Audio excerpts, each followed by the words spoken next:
નમસ્કાર, હું છું ગોપી ઘાંગર. આપ જોઈ રહ્યા છો નિર્ભય ન્યૂઝ. ચૂંટણી પૂરી થઈ ગઈ છે. લોકસભા માટેનું વોટિંગ જે છે તે મતદાન પૂરું થઈ ચૂક્યું છે. 6 વાગી ચૂક્યા છે. એક્ઝિટ પોલ આવવાના શરૂ થઈ ચૂક્યા છે અને આ એક્ઝિટ પોલમાં ગુજરાતની 26 સીટો ઉપર શું થશે, આપણી સાથે આ જ વિષય પર વાતચીત કરવા માટે અત્યારે અજય ઉમટ સર જોડાયેલા છે. અજય ઉમટ સર સાથે આપણે ટોટલ સમજીશું કે ગુજરાતમાં આ વખતે શું થશે. આ 2009નો મેપ અમે તમારા માટે ખુલ્લો રાખેલો છે, કારણ કે 2014માં 26માંથી 26 હતી, 2019માં 26માંથી 26 હતી ભારતીય જનતા પાર્ટીની, પણ 2009ની અંદર 11 સીટ કોંગ્રેસની હતી અને બાકીની સીટ ભારતીય જનતા પાર્ટીની હતી. તો સર, આ વખતે 2009 જેવું રિઝલ્ટ ભારતીય જનતા પાર્ટી કે કોંગ્રેસને મળી શકશે કે નહીં મળી શકે? આ વખતે કોંગ્રેસને ખાતું ખુલશે. અજય સરે કહી દીધું છે કે કોંગ્રેસનું ખાતું ખુલી રહ્યું છે. હા, પણ 2009 જેવું પરફોર્મન્સ 15 ને 11 જેવું તો મને નથી દેખાતું. 2009માં પણ જે ભાજપનું પરફોર્મન્સ બગડ્યું હતું ને એનું મુખ્ય કારણ હતું રાજકોટ. ત્યારે એપીસેન્ટર હતું. રાજકોટ એપીસેન્ટર હતું, તમને યાદ હોય તો ખબર છે, કડવા પાટીદાર કિરણ પટેલને ટિકિટ આપી હતી અને એ જે હતું એને કારણે શું થયું, લેઉવા પટેલો નારાજ થયા હતા અને એની અસર જે છે પોરબંદરમાં પણ આવી હતી, જામનગરમાં પણ આવી હતી. અહીંયા વિક્રમ માડમ ચૂંટણી જીતી ગયા હતા. પોરબંદરમાં તમને યાદ હોય તો વિઠ્ઠલ રાદડિયા જે છે એ લેઉવા કડવામાં થયા અને અહીંયા જે છે એ કોળી મતદારો જે છે એ નારાજ થયા હતા અને બનાસકાંઠા અને પાટણ જે છે એ ઠાકોર ને ટિકિટ આપી હતી, એને કારણે જીત્યા. અને ખેડા અને આણંદ જે છે એ પણ તમે જુઓ તો ભરતસિંહ સોલંકી ને એટલે આ જે છે ને એ અને ટ્રાઇબલ બેલ્ટ જે હતો એમાં કોંગ્રેસે પોતાની બહુમતી જે છે જાળવી રાખી હતી. એ છોટાઉદેપુરની બેઠક જે છે એ ગુમાવી. અધરવાઇઝ જો છોટાઉદેપુરની બેઠક રાખી હોત તો પૂર્વ પટ્ટી આવી જાત, પણ સાબરકાંઠા જે છે એ શંકરસિંહ વાઘેલા હાર્યા હતા, જો તમને યાદ હોય તો, અને છોટાઉદેપુરમાં નારાયણ રાઠવા હાર્યા હતા. અધરવાઇઝ આ જે છે ને પૂર્વ પટ્ટી આદિવાસી વિસ્તારમાં આ 2 જગ્યાએ ખોટ રહી ગઈ, સાબરકાંઠાની અને છોટાઉદેપુરની. 2009નું ઇલેક્શન તો જાણી લીધું, પણ આ વખતે શું થશે? આ વખતે તમે જુઓ કે બનાસકાંઠા, પાટણ, સાબરકાંઠા આ 3 બેઠકો જે છે એ ઉત્તર ગુજરાતની ફાઇટમાં છે. એટલે આપણે અહીંયા આગળ લખી શકીએ કે અહીંયા આગળ કોંગ્રેસને પ્લસમાં છે. કોંગ્રેસ એટલે ફાઇટમાં છે. એટલે કોંગ્રેસ પ્લસમાં આપણે આવી શકે. સિમિલરલી આણંદમાં પણ અમિત ચાવડા જે છે, અમિત ચાવડા, એટલે કોંગ્રેસ અહીંયા આગળ પ્લસમાં છે. અને ભરૂચની બેઠક જે છે ત્યાં ચૈતર વસાવા ફાઇટ ચોક્કસ આપી રહ્યા છે. ઓકે, એ આમ આદમી પાર્ટી છે. એટલે અહીંયા આપણે પ્લસ કરી શકીએ. યસ, એટલે ફ્લાઇટમાં છે આ બેઠક. બરાબર છે કે નહીં? ફ્લાઇટમાં તો મને થોડી ઘણી વલસાડ પણ દેખાય છે, પણ એ 48 અને 52 વચ્ચે દેખાય છે. પણ ભરૂચ જે છે એમાં ફાઇટ ચોક્કસ છે, પણ હજુ મને ભાજપનું પલ્લું સહેજ નમતું દેખાય છે. પણ આણંદ છે, પાટણ છે, બનાસકાંઠા છે અને સાબરકાંઠા છે. આ 4માંથી સુરેન્દ્રનગરમાં મને જે છેલ્લી માહિતી છે એમાં ચુવાડિયાઓના જે મતોની જે વહેંચણી થઈ તળપદા અને ચુવાડિયા વચ્ચે, એમાં ભાજપની જે ટ્રેડિશનલ વોટ બેંક જે છે એને કારણે ભાજપ આ બેઠક કદાચ બચાવી શકે એવી શક્યતા લાગી રહી છે. અચ્છા, એટલે ભાજપ બચાવી લેશે. ઋત્વિજ મકવાણા અહીંયા આગળ હારી જવાના ચાન્સ શક્યતા છે. અલબત્ત એને બહુ સારી ફાઇટ આપી છે. જીતી જાય તો હવે ઈવીએમ માંથી શું નીકળે આપણે કઈ કલ્પના નથી કરી શકતા, પરંતુ આ અત્યારે આકલન જ છે, એક્ઝિટ પોલ જ છે. એક્ઝિટ પોલ જ છે. રાજકોટ સીટની સર વાત કરી લઈએ. પુરુષોત્તમ રૂપાલા વર્સિસ પરેશ ધાનાણી. ક્ષત્રિય આંદોલન થયું. પરેશ ધાનાણી લેઉવા પટેલ હતા. લેઉવા પટેલે એટલી હેલ્પ કરી. ખોડલધામે છેલ્લે તો એવું કહેવાય છે પત્રિકાઓ આવીને ખોડલધામે મદદ પણ કરી અને ભૂલ પણ કરી કે એના ખોડલધામ ની પત્રિકા બાદ એ પત્રિકા જારી કરનારા લેઉવા પાટીદારોના દીકરાઓની ધરપકડ પણ કરી. પણ આમાં શું છે કે જે જ્ઞાતિવાદનો જે ખેલ થયો છે, કડવા પાટીદારોની સરખામણીમાં લેઉવા પાટીદાર ઓલમોસ્ટ 2.5 થી 3 ગણા છે. લેઉવા પાટીદાર 3,97,000 છે અને પેલા જે છે 1,76,000 છે. પણ કોળી મતદારો છે એનું પ્રમાણ લગભગ 2 લાખથી ઉપર છે. અને કુંવરજી બાવળિયાએ જસદનવાળો જે આખો બેલ્ટ જે છે ત્યાં આગળ કોળી મતો જે છે એ રાજકોટ લોકસભા બેઠકમાં પુરુષોત્તમ રૂપાલાને સારા એવા પ્રમાણમાં મળ્યા છે, કારણ કે ક્ષત્રિય મતોની સામે બિન ક્ષત્રિય મતોનું કોન્સોલિડેશન થયું છે. એટલે સંગઠિત થાય ને કે ભાઈ ક્ષત્રિય કોમ્યુનિટી આ બાજુ જાય તો બીજી કોમ્યુનિટી પેલી. અને એટલે તમે જો ક્ષત્રિય આંદોલન વખતે ક્ષત્રિયો નેતાઓ જે હતા એ બહુ જ એવું કહેતા હતા કે ભાઈ અમે તો 18 વર્ષ સાથે રહીને કરીએ છીએ.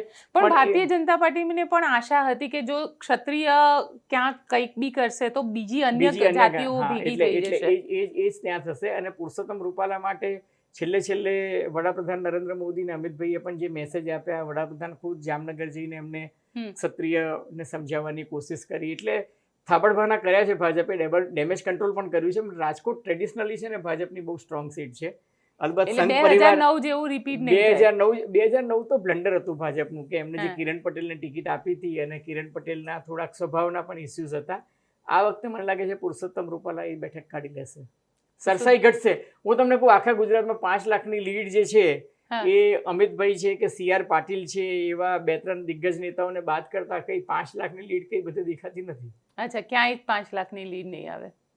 અમિતભાઈ CR પાટીલમાં ચોક્કસ આવશે, બાકી બીજે બધે બહુ એટલી સંભાવનાઓ નથી. જે શરૂઆતમાં આપણે માનતા હતા 26 માંથી 26 ને 5 લાખથી ઓછી લીડ ના જોઈએ, એવું નથી. મતદાનની ટકાવારી પણ ઘટી છે આ વખતે. અચ્છા, જામનગર સીટને લઈને આપનું શું માનવું છે? કારણ કે જામનગરમાં એક બાજુ જેપી જે છે, જેપી જેને કોંગ્રેસે લેવા પાટીદાર કેન્ડિડેટને ટિકિટ આપી, અને નવો ચહેરો સામે પૂનમ માડમ એકદમ થર્ડ ટાઈમ ઇલેક્શન લડી રહ્યા હતા, અને એવું કહેવાય કે ત્યાં આગળ ક્ષત્રિયોની સંખ્યા વધારે હતી, જેના કારણે પૂનમ માડમને લઈને Actually, ચર્ચા વધારે થઈ. રાજકોટ કરતા ક્ષત્રિયોની સંખ્યા જે છે જામનગરમાં વધારે હતી, અને ડેમેજ કંટ્રોલ કરવાની કોશિશ કરવા માટે એટલા જ માટે વડાપ્રધાન જે છે એ જામનગર ગયા હતા.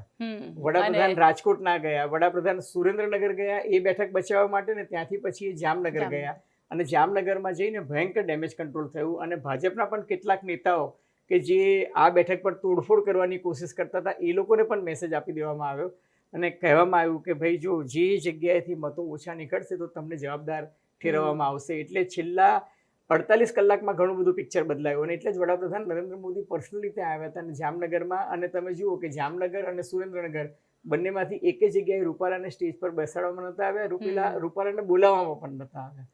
એટલે ક્ષત્રિય આંદોલનની નારાજગીની અસર આ બેઠક પર ન થાય, એટલે જ આ 2 બેઠકોને બચાવી લીધી અમને.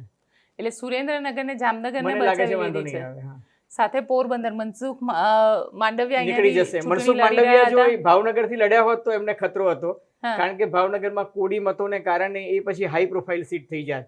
પણ એ પોરબંદર જતા રહ્યા, અને પોરબંદર જે છે એ લેઉવા પાટીદાર માટેની બહુ સ્ટ્રોંગ સીટ છે, અને જયેશ રાદડિયા ને એ બધા એમને મદદ પણ કરી છે. જયેશ રાદડિયાને એ લોકોએ મદદ કરી, પણ આખું ઇફકો વાળું ચેપ્ટર પણ અહીંયાથી જ શરૂ થયું તમે જુઓ, લોકસભાની ચૂંટણી દરમિયાન. આ વખતે અસંતોષનું જે એપિસેન્ટર હતું ને એ અમરેલી હતું. હા, મારામારી પણ થઈ અને નિવેદનબાજી પણ સૌથી વધારે થઈ અહીંયાથી. દિલીપ સાંઘાની, જયેશ રાદડિયા અને સામે જેનીબેને પણ મજબૂત ફાઇટ આપી છે, બહુ સારી ફાઇટ આપી છે. પણ કોંગ્રેસના ઉમેદવારો પાસે રિસોર્સિસ એટલા બધા નહોતા જેટલા ભાજપ પાસે હતા.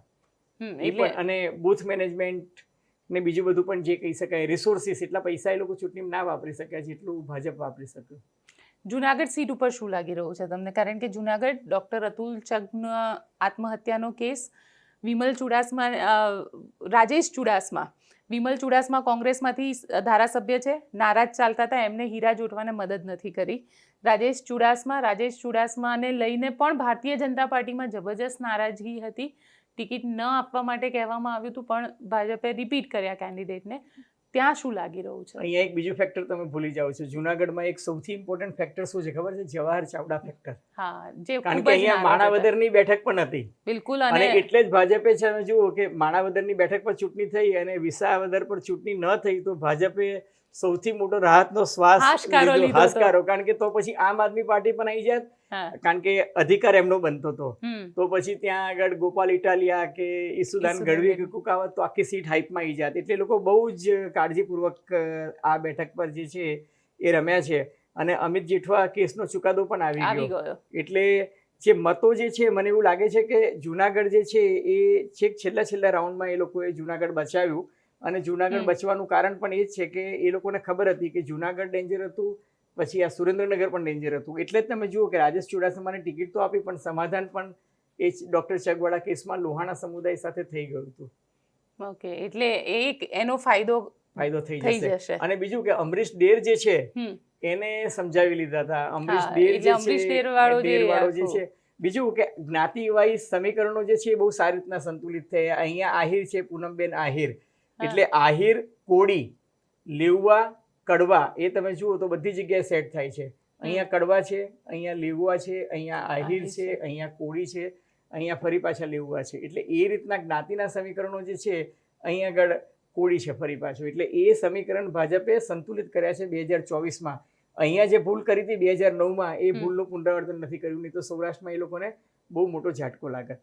પણ કોંગ્રેસે આ વખતે ચાલાકીથી તમે જુઓ કે અહીંયા ઠાકોર, ગેનીબેન ઠાકોર અહીંયા પણ ચંદનજી ઠાકોર, અહીંયા ખેડામાં પણ ઠાકોર, આણંદમાં પણ ઠાકોર, બરાબર છે કે નહીં? અને સાબરકાંઠામાં જે છે એ આદિવાસી મૂક્યા છે, મહેસાણામાં પણ ઠાકોર મૂક્યો છે કોંગ્રેસ પાર્ટી. એ લોકો શું છે, ઠાકોર પર વધારે રમ્યા છે. એટલે આ વખતે એ લોકોએ એક તો લેવા પટેલ 4 ટિકિટ લેવા પટેલને આપી અને બાકી ઠાકોરને આપી. ઠાકોરમાં ફાયદો શું થયો, જે હું તમને કહું છું, આણંદ જીતવાની સંભાવના, કારણ કે કોન્સોલિડેશન ઓફ ક્ષત્રિય વોટ્સ વિથ ઠાકોર, એટલે ક્ષત્રિયો અને ઠાકોર મતો જે છે આણંદમાં, ખેડામાં, પાટણમાં, બનાસકાંઠામાં, સાબરકાંઠામાં થયા. એ એક છે ને આઈસિંગ ઓન કેક થયું આ લોકો માટે, કોંગ્રેસ માટે. કોંગ્રેસને એડિશનલ એડવાન્ટેજ જે છે ક્ષત્રિય આંદોલનનો અહીં મળ્યો. ઓકે, પણ બનાસકાંઠાની અંદર શું લાગી રહ્યું છે? ગેનીબેન અને સામે રેખા ચૌધરી, ફાઇટ ટાઈટ હતી, બહુ જ ટાઈટ ફાઇટ હતી. અને બીજું કે એવું લાગતું હતું કે ગેનીબેનની સાથે લોકો ચૂંટણી લડી રહ્યા છે. ભાજપ પાસે જબરજસ્ત શંકર ચૌધરીને એમનું આખું બનાસ ડેરી ને એપીએમસીનું આખું નેટવર્ક હતું, પણ સામે ચૌધરી વર્સિસ ઓલ જ્યારે થઈ જાય છે ને, ત્યારે સામેનો ઉમેદવાર જનરલી જીતે છે. હું તમને 2 ઉદાહરણ આપું. 2004માં હરિભાઈ ચૌધરી હતા, એની સામે બીકે ગઢવી ત્યારે પાર્ટી પ્રેસિડેન્ટ હતા. તો બીકે ગઢવીએ શું કર્યું, હરીસિંહ ચાવડાને ઉભા રાખ્યા. હરીસિંહ ચાવડા બીકે ગઢવી સાથે આમ કટ્ટર રાજકીય દુશ્મનાવટ અથવા તો હરીફ કહી શકો, તો એમને હરિભાઈ ચાવડાને આપી. અને હરિભાઈ ચાવડાએ હરીસિંહ ચૌધરીને હરાવી દીધા 6500 મતે. એ જ ઇતિહાસનું પુનરાવર્તન થયું 2009માં. અને 2009માં મુકેશ ગઢવી જે છે એ ત્યાં 10,000 મતે જીત્યા. કારણ કે હરિભાઈ ચૌધરી ત્યારે એવું કીધું કે ગઢવીઓના તો અહીં 1,000 મત નથી, તો મુકેશ ગઢવી કેમનો જીતવાનો? પણ મુકેશ ગઢવી છે 1400 મત હતા એ ગઢવી આખા બનાસકાંઠા વિસ્તારમાં, તો પણ એ ચૌધરી વિરુદ્ધ ઇતર સમાજ ભેગા થઈ ગયા, એને કારણે ત્યાં આગળ જીતી ગયા હતા. પછી જે મુકેશ ગઢવીનું અનફોર્ચ્યુનેટલી અવસાન થયું, અને મુકેશ ગઢવીનું અવસાન થયું ત્યારબાદ હરિભાઈ ચૌધરીને ફરી ટિકિટ આપી અને હરિભાઈ જે જીતે. એટલે આ 15 ને 11 દેખાય છે તમને. આ બનાસકાંઠામાં બાય ઇલેક્શન થયું હતું. પણ તમને એવું લાગે છે કે આ વખતે બી ચૌધરી વર્સિસ ઓલ થઈ જશે અને ગેનીબેનને એનો બેનિફિટ થશે? તમે જુઓ કે ગેનીબેનને જે રીતના સ્વયંભૂ લોકો ફાળો આપી રહ્યા હતા, ગેનીબેન માટે ઠાકોર સમુદાયના લોકો એવું કહેતા હતા કે ભાજપનું ચવાણું ખાવાનું અને વોટ ખાવાનું પીવાનું બધું, પણ વોટ તો ગેનીબેનને આલવાનો. એટલે એ જો સ્પિરિટ નીકળે તો ગેનીબેન જીતે. અને બીજું હું તમને કહું કે પાટણ જે છે ને, 7માંથી 4 વિધાનસભા જે છે એ 156ના પ્રવાહમાં પણ કોંગ્રેસ જીતી છે. કિરીટ પટેલ જીત્યા છે. એટલે કિરીટ પટેલ તો ખાલી એક વિધાનસભા જીત્યા, પણ તમે જુઓ ને જિગ્નેશ મેવાણી એક લોકસભાની નીચે 7 આવે ને, 7માંથી વડગામ ને એ બધી 4 વિધાનસભાની બેઠકો જે છે એ ત્યાં કોંગ્રેસ જીતી છે. અને બનાસકાંઠામાં 3 જીતી છે, એક અપક્ષ અને 2 પેલું કાંકરેજની બેઠક ને આ બેઠક જે છે દાતા કાંતિભાઈ ખરાદી વાળી ગેનીબેન પોતે જીત્યા છે. અને વાવમાં આ વખતે વોટિંગ પણ વધારે થયું છે. અને પેલી બેઠક જે છે માવજી દેસાઈ ઇન્ડિપેન્ડન્ટ જીત્યા હતા. એટલે ભાજપ માટે એવું નથી કે બધી, દાખલા તરીકે તમે અમદાવાદ ઈસ્ટ, અમદાવાદ વેસ્ટ જુઓ તો ભાઈ બધું સ્ટીમ રોલર હતું. ગાંધીનગર તો અમિતભાઈના સાથે વિધાનસભા. અહીંયા ચંદનજીને ટિકિટ આપીને ભાજપે, કોંગ્રેસે એક મતલબ ગેમ કરી, કારણ કે સામે ભરતજી ડાભી હતા. ભરતજી ડાભીને લઈને વિરોધ તો હતો. ભરતજી ડાભી એટલા એક્ટિવ જ નતા, અને ભરતજી ડાભીને ખબર પણ નહોતી કે એમને ટિકિટ મળશે. જેમ આણંદમાં ભાઈ મિતેશ પટેલ બકાભાઈને ખબર નથી કે એમને ખરેખર ટિકિટ, એમને એવું જ હતું કે ટિકિટ કપાવવાની. જેમ ચંદનજી, તમે વિધાનસભામાં તો એનો ભાઈ બળવાખોર તરીકે ઉભા રહ્યા હતા. અને ત્યારે ભાજપના એક બહુ રાષ્ટ્રીય કક્ષાના નેતાએ એમને ડરાવવાની ને ધમકાવવાની કોશિશ કરી. તેમને કહું મન ના આપતા ને આવતી વખતે લોકસભાની ટિકિટ. એ હદ સુધીની લડાઈ જતી રહી હતી, છતાં એને પાટણમાંથી આપી. બીજી વખતે છે ને, તમે કહું ચૌધરી વિરુદ્ધ ઇતર સમાજમાં પણ આજે માલધારી સમાજ છે ને, એની નારાજગી મને પાટણમાં, બનાસકાંઠામાં અને ઇવન સુરેન્દ્રનગર, આપના સાબરકાંઠામાં દેખાય છે. એટલે માલધારી સમાજ પણ છે. માલધારી સમાજ પણ નારાજ હતો ભારતીય જનતા પાર્ટીથી. માલધારી સમાજને પટાવવા માટે આ લોકોએ રાતના 12 વાગે પેલો કાયદો કર્યો અને પછી હટાઈ પણ દીધો.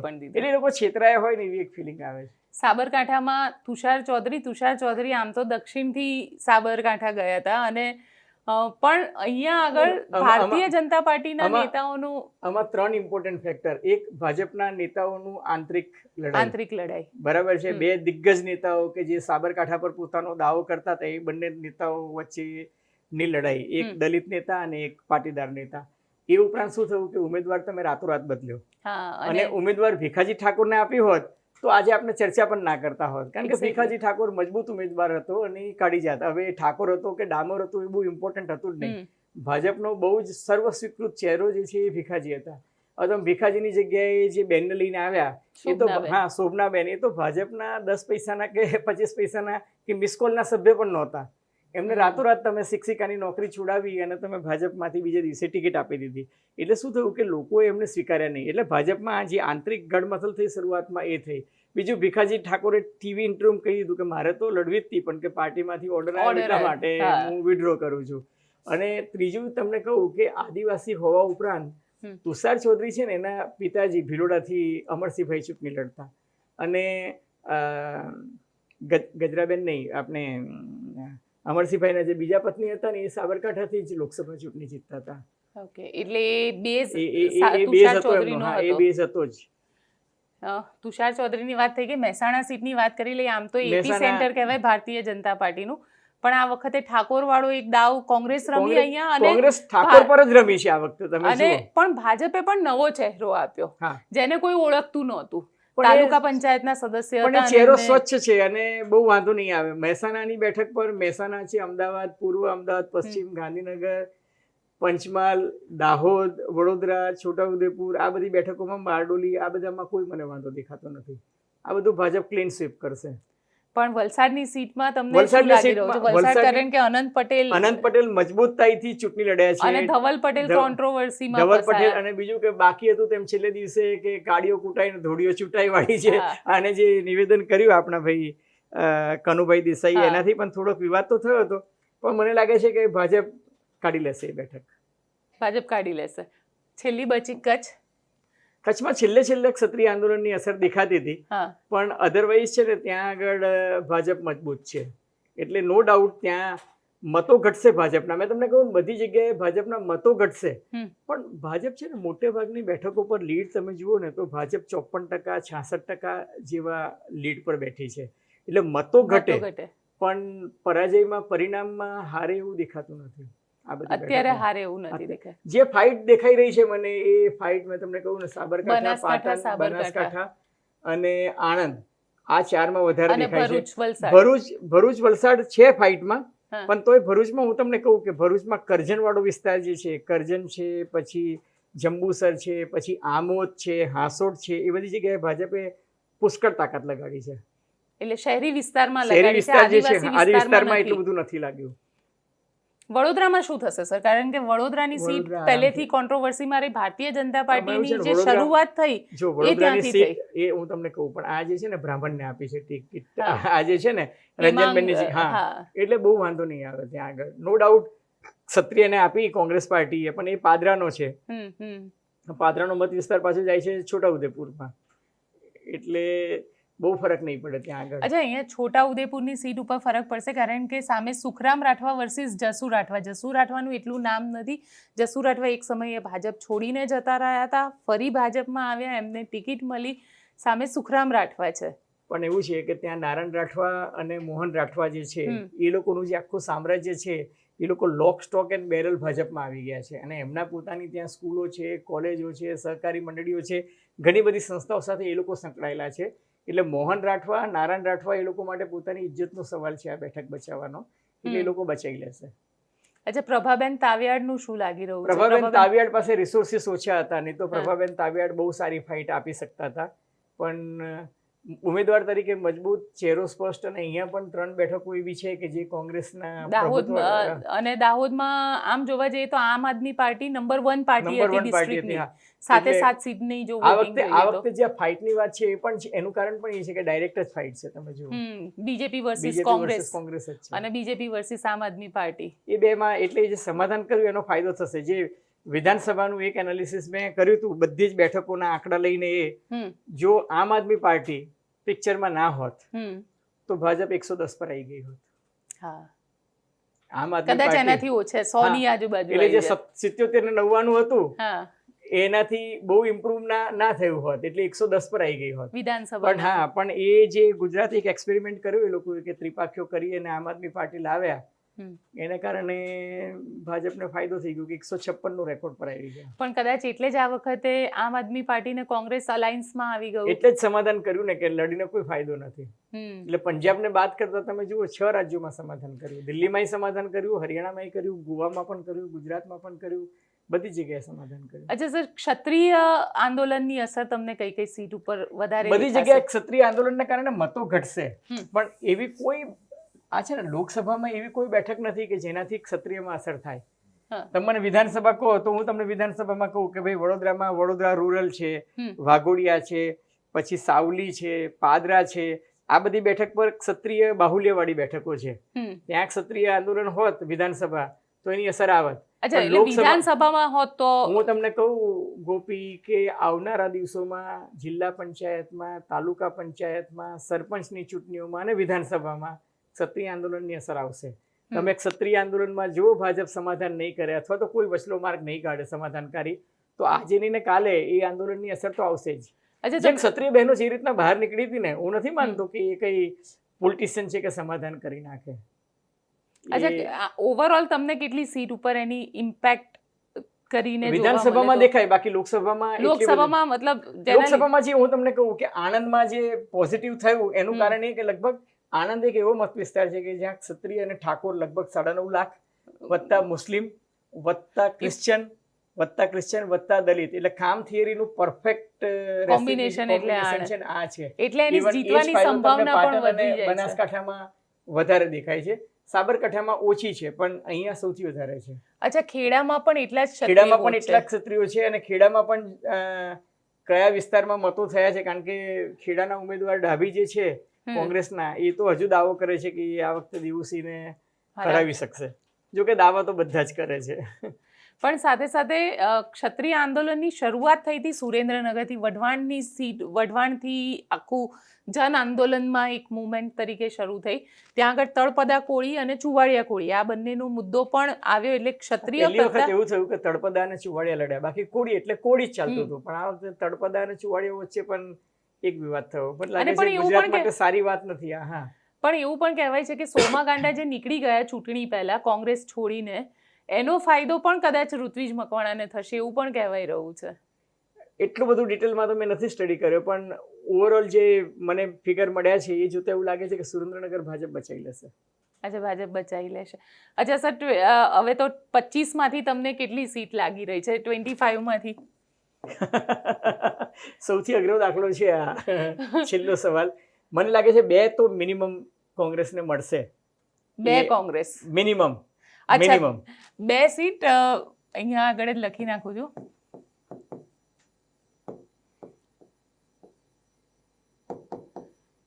બે સીટ કઈ કઈ? એક મને આણંદ લાગે છે, અને બીજું પાટણ અને બનાસકાંઠામાંથી કોઈ એક. પાટણ અથવા બનાસકાંઠા, આમાંથી કોઈ એક. ઓકે, આ તો મને 2 મિનિમમ લાગે જ છે. પછી બાકી તો આમાં એવું છે ને કે એનીથિંગ કેન હેપન. અચ્છા, એનીથિંગ કેન હેપન. હા, પણ આ 2 મને લાગે છે જે ગ્રાઉન્ડ પર મેં જોયું છે જોતા કે આણંદ મને શ્યોર શોટ લાગે છે. જો કોઈ એક બેઠકની વાત કરે તો આણંદ લાગે છે, અને બીજી બેઠક કરે તો પાટણ અને બનાસકાંઠા. પાટણ મને છે ને સ્ટેટિસ્ટિકલી વધારે લાગે છે. એટલે if I apply my brain than I feel Patan. If I apply my heart emotions જોઉં છું તો મને બનાસકાંઠા દેખાય છે. એટલા માટે હું આ 2 માંથી એક કહું છું. ઓકે ઓકે, કારણ કે મારું એવું મને તમારું તો કહો ગોપી તો કે. મને એવું લાગી રહ્યું છે કે હું પહેલો નંબર જો આપવાનો હોય તો એ આણંદ સીટ છે, કેમ કે હું ત્યાં પોતે પર્સનલી ફરી છું. આ 2 માં તો આપણે સંમત છીએ. એટલે આણંદ એકમાત્ર સીટ લાગે છે કે જ્યાં આગળ ભારતીય જનતા પાર્ટી હારી શકે. એ સિવાય બનાસકાંઠા, પાટણ, સુરેન્દ્રનગર, સાબરકાંઠા અને ભરૂચ ટફ ફાઇટ છે. ટફ ફાઇટ છે તો હું પણ કહું છું, પણ ત્યાં આગળ જીતવાના સંભાવના બહુ જ ઓછી મને લાગે છે. જીતશે, ભારતીય જનતા પાર્ટી પણ જીતશે, તો પણ એ 10,000 કે 20,000 વોટથી વધારે નહીં હોય. તો હું એને કોંગ્રેસની જીત કહીશ. હા, એ કોંગ્રેસની જીત કહેવાશે. પણ ઓવરઓલ ક્યારેક આપણે હારીને પણ જીતી જતા હોઈએ છીએ. હા, એટલે જ્ઞાનીબેન જેવી વ્યક્તિ આટલા મોટા એની સામે જો લડે અને 10,000 કે 20,000 થી હારે તો હાર પણ જીત જ છે. કારણ કે ડેમોક્રેસીમાં તો ચાલ્યા કરે. કારણ કે ભારતીય જનતા પાર્ટીની આખી મશીનરી લાગેલી હતી, અને આ મારું તો એક જ હતું કે મેં તમને કહ્યું હતું કે આ વખતે 26 માંથી 0 નહીં હોય. હા એક તો હશે જ, એક તો હશે જ. અને એ તો હોવું પણ જોઈએ. એક્ઝેક્ટલી. પણ હવે જોઈએ શું જોઈએ થાય શું છે, કારણ થાય કે પણ હા હું તમને કહું, ભરૂચ સીટ ઉપર મને ઘણી બધી આશા હતી કે ભરૂચ સીટ જે છે ચૈતર વસાવાના ના, કારણે, એ છેલ્લે છેલ્લે ગઈ પણ એ ભરૂચ. છેલ્લે થોડું પ્લસ માઇનસ એમાં પણ થયું. અને બીજી વસ્તુ જે ઓવરઓલ આપણને જોવા મળી, કારણ કે મેં કદાચ પહેલી વાર એવા લાઈવ વિડીયો સામે આવ્યા કે જેની અંદર બૂથ કેપ્ચરિંગ થઈ રહ્યા છે, હા, એ તો જુઓ ને, એક અને જગ્યાએ એ તો પંચમાં ત્યાં ફરીથી રીપોલિંગ કરવું પડ્યું. એ તો એક જગ્યાએ પણ પકડાયું એટલું, બાકી હા, કેટલે શું થયું બાકી હશે. કેટલી બધી જગ્યાએ થયું હશે એ આપણને ખબર નથી. બીજી વસ્તુ સર એ પૂછવા માંગીશ આ વખતની ચૂંટણીને લઈને, ભારતીય જનતા પાર્ટી માટે આ કેટલું અલાર્મિંગ? 100% અલાર્મિંગ. હું તમને કહું કે ભલે તમે 26માંથી 26 ભાજપ જીતી જાય તો પણ તમે જુઓ કે અમરેલીમાં જે અસંતોષ બહાર આવ્યો, જે સુરેન્દ્રનગરમાં બહાર આવ્યો, રાજકોટમાં તમે જુઓ કે એવું કહેવાય છે કે ભાઈ પુરુષોત્તમ રૂપાલાની સાથે એને બચાવવા માટે કોઈ જ ભાજપના નેતા ઓપનલી આવ્યા જ નહીં. તમે જુઓ કે પુરુષોત્તમ રૂપાલાનો બચાવ કરવા માટે શરૂઆતમાં CR પાટીલે માફી માંગવી પડી, CR પાટીલે જયરાજસિંહને કીધું કે ભાઈ તમે ગોંડલને વચ્ચે આવવું પડ્યું. રાજકોટમાં તો કોઈ ગયું જ નહીં ને. રાજકોટમાં ઘણા બધા દિગ્ગજ નેતાઓ છે, કોઈ રૂપાલાને બચાવવા માટે આવ્યું જ નહીં. ને રૂપાલાએ પણ અમરેલીથી રાજકોટ આવવું પડ્યું લડવા માટે, કારણ કે અમરેલી એમને પેલું નહોતું લાગતું. સિમિલરલી ભાવનગરથી માંડવિયાને ત્યાં જવું પડ્યું, પોરબંદર જવું પડ્યું. એટલે મને એવું લાગે છે કે, અને બીજું કે વડોદરાને તમારે ઉમેદવાર બદલવા પડ્યા, તમારે સાબરકાંઠામાં ઉમેદવાર બદલવા પડ્યા, તમારે પાર્ટીમાં અહીં વલસાડમાં તકલીફ થઈ, ભરૂચમાં તમારે મનસુખ વસાવા જેને તમે કદી નહોતા ઈચ્છતા એને તમારે ટિકિટ આપવી પડી, અહીંયા આણંદમાં એટલા માટે મિતેશને આપવી પડી કે દેવુસિંહની સાથે પટેલ અને ક્ષત્રિયનું કોમ્બિનેશન થાય. એટલે ભાજપે આ વખતે ઘણા બધા સમાધાનો કર્યા, અને મને એવું લાગે છે કે ભાજપે પોતાનું હાઉસ ઓર્ડરમાં કરવું પડશે. હું તમને કહું કે RSS કેટલું સક્રિય હતું કે નિષ્ક્રિય હતું એ તો એક ચર્ચાનો વિષય છે, પણ ઉદાસીનતા ચોક્કસ જોવા મળતી હતી, અને ઘણા બધા મત વિસ્તારોમાં ભાજપના કાર્યકર્તાઓ બહાર નથી નીકળ્યા, અને એટલે જ આ વખતે વોટિંગ પર્સન્ટેજ પણ ઓછું થયું છે. ઓછું. એટલે પેજ પ્રમુખની કોંગ્રેસ જ્યારે વાત કરે છે, પેજ પ્રમુખની વાત કરો તો અમિતભાઈ એ તો ભાજપના સર્વોચ્ચ નેતા ગુજરાતમાં ગણાય, અને CR પાટીલ, આ બંનેના મત વિસ્તારમાં 60% ઉપર નથી ગયું મતદાન. CR પાટીલ માટે તો એવું કહેવાયું કે સુરતનો અડધો વિસ્તાર જે છે, એટલે લગભગ આટલો આ સુરત જે છે, આ સુરતનો અડધો વિસ્તાર એ નવસારીમાં જતો હતો, અને લોકોને એવું લાગ્યું કે સુરતમાં આવી ગયું એટલે અમારું વોટિંગ થઈ ગયું છે, અમારે વોટિંગ કરવા જવાનું જ નથી. અને એની જ અસર હતી કે CR પાટીલે 3 દિવસ ત્યાં છેલ્લે કેમ્પેનિંગ કરવું પડ્યું. ગોપી, તમે મને એમ કહો, જો તમારું પેજ મેનેજમેન્ટ હોય, જો તમારું બૂથ મેનેજમેન્ટ હોય, જો તમારી પાસે પેજ મેનેજર હોય જે એક પાનામાં ફોટા સાથે મુકાયેલા 28 ચહેરાઓના નામો જોઈને ખેતરમાંથી લોકોને શોધી લાવતા હોય, તો એ તમારું નિષ્ફળતા નીવડી ને. એટલે જે અપેક્ષિત મતદાન હતું એ ના થયું ને, ના થઈ શક્યું. જે ભાજપે ટાર્ગેટ આપ્યું હતું, જેમ 5 લાખની લીડનું આપ્યું તેમ આમાં બી ટાર્ગેટ આપ્યું હતું કે 80% મતદાન ગુજરાતે રેકોર્ડ કરવાનો છે, એ ના થયું.